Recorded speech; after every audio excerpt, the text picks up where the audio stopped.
Update India TV, हर खबर सच्चाई की ओर।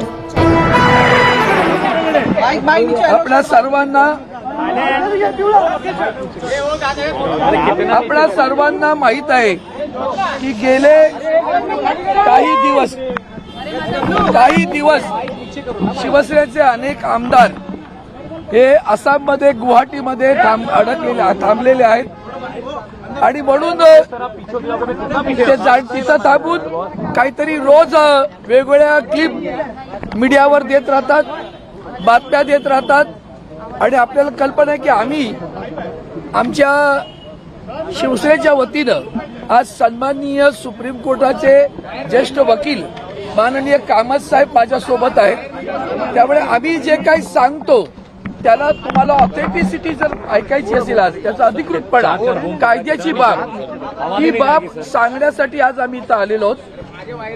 मूळ मुद्दा असा आहे की आम्ही हे जे मंडळी गेली त्यांनी आम्हाला माननीय उपाध्यक्षांनाच काढून टाकण्याची नोटीस दिली, त्यानंतर ती नोटीस कशी गैर आहे हेही सांगितलं गेलं, त्यानंतर आम्ही या सगळ्या लोकांना डिस्क्वालिफिकेशन करावं म्हणून 16 लोकांना आम्ही नोटिसेस दिल्या, त्याच्यावरही कारवाई सुरू झालेली आहे। पण ती तुम्हा सगळ्यांना वाटतं की ती कितपत खरी आहे, तर ती खरी बघायची असेल, त्याचा खरेपणा पाहायचा असेल तर आपल्याला एक कळेल की माननीय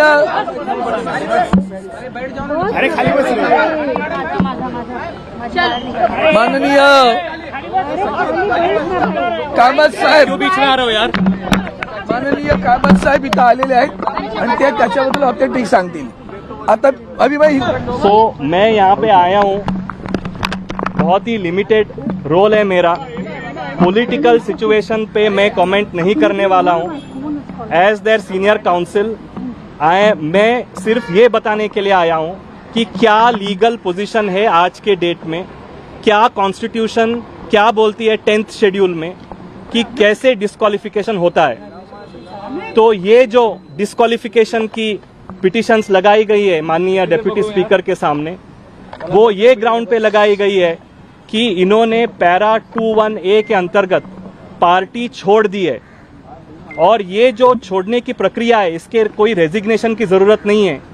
माननीय सुप्रीम कोर्ट के जजमेंट के अनुसार रवि नायक और जो लेटेस्ट सुप्रीम कोर्ट जजमेंट है कर्नाटका मैटर में, तो उन्होंने ये बोला हुआ है कि अगर सांसद या विधायक का एक्शन से ये साबित होता है कि इन्होंने पार्टी के खिलाफ एक्शन लिए हुए हैं, कार्य किए हुए हैं, तो वो पैरा 21A लगता है। तो हम लोगों ने 16 पिटिशंस फाइल की हुई है, उसमें स्पीकर साहब ने नोटिस इशू किए हैं, वो कल हियरिंग के लिए लगेगा। दूसरी बात यह है कि बहुत सारे मीडिया में और अन्य माध्यम में तो ये चर्चा हो रही है कि डिस्क्वालिफिकेशन इसमें नहीं हो सकता है क्योंकि हम लोगों के पास 2/3 मेजॉरिटी है। ये सरासर मेरे एक्सपीरियंस और नॉलेज के हिसाब से पूरा गलत है, क्योंकि 2003 में ये जो स्प्लिट का इशू था, स्प्लिट का प्रावधान था, वो डिलीट किया गया है। अभी डिस्क्वालिफिकेशन से बचने के लिए एक ही रास्ता है, वो है मर्जर। और आपको सारे लोगों को पता है आज तक ये जो 30 या 40 जो भी गए हुए हैं, अभी तक इनका कोई पार्टी में मर्जर नहीं हुआ है। तो इसीलिए तो आज के हालत में ये डिस्क्वालिफिकेशन से नहीं बच सकते। तीसरा जो मुद्दा है, इन्होंने बोला है कि डेप्यूटी स्पीकर को कोई जुरिस्डिक्शन नहीं है, डेप्यूटी स्पीकर को कोई जुरिस्डिक्शन नहीं है, कोई राइट नहीं है ये डिस्क्वालिफिकेशन की पिटिशन सुनने के लिए। उसके लिए मुझे यही कहना है कि कॉन्स्टिट्यूशन में क्लियर प्रोविजन है 180, उसमें ये बोला गया है कि जहां पे भी वैकेंसी है स्पीकर के ऑफिस में, तो deputy speaker can perform all the functions of the speaker. और रही बात वो नो कॉन्फिडेंस की, वो नो कॉन्फिडेंस मोशन ना ही मैंने देखा है, ना ही वो उसका रिजेक्शन मैंने देखा है।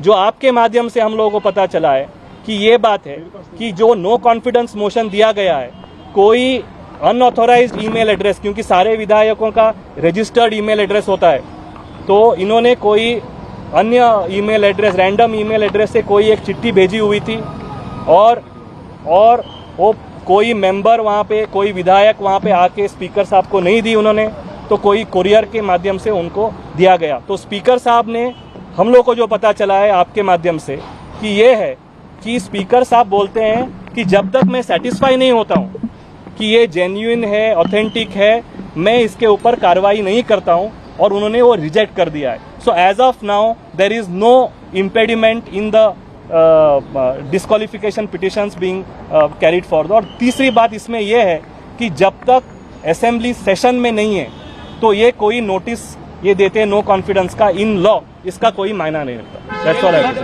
say. सर अभी एक बात One by ऐसी भी one, पता चल one by रही है one by कि अविश्वास प्रस्ताव जो है वो दिया और एक बार फिर अपक्ष आमदार के हाथ से दिया गया है, तो ऐसे वक्त में क्या वो आगे की कार्रवाई कर सकते नहीं, हैं? वो मेरी जानकारी में नहीं है, so I can't comment on it. और जो स्पीकर साहब करेंगे तो हम लोग कमेंट नहीं कर सर, सकते. लीडर ऑफ द हाउस जो चुना है शिवसेना ने और चीफ व्हिप चुना है, क्या वो वैलिड रहेगा? बिल्कुल, बिकॉज जो लीडर ऑफ द हाउस है और चीफ व्हिप का मामला है, that is the domain prerogative of the political party, original political party. Original political party decide करेगी कौन लीडर होगा. लेजिस्लेचर पार्टी जो है वो पॉलिटिकल पार्टी का अंग है, कोई लेजिस्लेचर पार्टी सुप्रीम नहीं है. ओरिजिनल पॉलिटिकल पार्टी से लेजिस्लेचर पार्टी बनती है. Legislators are elected on the ticket of the political party. So जो पॉलिटिकल पार्टी बोलती है उसके ऊपर व्हिप या लेजिस्लेचर पार्टी का लीडर चुना जाता है. So therefore there is a rightful change in the chief whip. And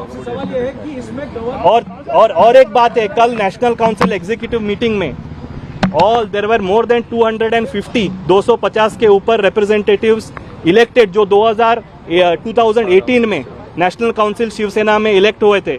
उन्होंने सारे लोगों ने ये डिस्क्वालिफिकेशन जो पिटिशंस की प्रक्रिया ये की है वो endorsed it and they have endorsed the leadership of Uddhav Thackeray ji. इस सब में गवर्नर का रोल क्या रहेगा? एक्सपर्ट हो या आपको कॉन्स्टिट्यूशन की ज्यादा जानकारी है, तो क्या इसमें गवर्नर जो है वो डिप्टी स्पीकर के पावर को ओवरपावर कर सकते हैं? क्या गवर्नर का क्या रोल रह सकता है government? as far as governor's role is concerned, as far as governor's role is concerned, Nabam Rebiya's judgment, Arunachal judgment is very clear. जो डिस्क्वालिफिकेशन मामले में governor has no role to play. आप constitution bench की नबम रेबिया जी की judgement पढ़ लीजिएगा. 5 जजेस bench of the supreme court have clearly said कि governor has no role to play. वहां पे जो बात हुई थी, गवर्नर वाज सेंडिंग डिरेक्टिव्स कि डिस्क्वालिफिकेशन पिटिशन सुननी चाहिए, नहीं सुननी चाहिए, तो वो सारा चीज सुप्रीम कोर्ट ने बोला हुआ है कि गवर्नर के डोमेन में नहीं है. He has no jurisdiction. Disqualify होने से पहले अगर वो गवर्नर को खत लिखते हैं तो क्या गवर्नर स्पेशल असेंबली का कन्वेंशन बुला सकते हैं? क्या सेशन बुला सकते हैं? क्या गवर्नर कॉल कर सकते हैं सेशन के लिए किसी house floor of the house पे?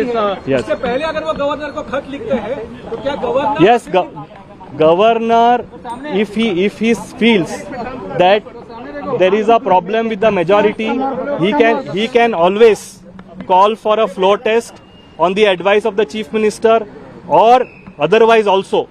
So वो अभी तक हुआ नहीं है. So let us wait and see what happens. नाही, पण राज्यपालांकडे जर का हे आधीच पत्र त्यांनी दिलं असेल तर If there is a floor test, Samanji and the political parties will take a call how to go forward. This is not a legal question.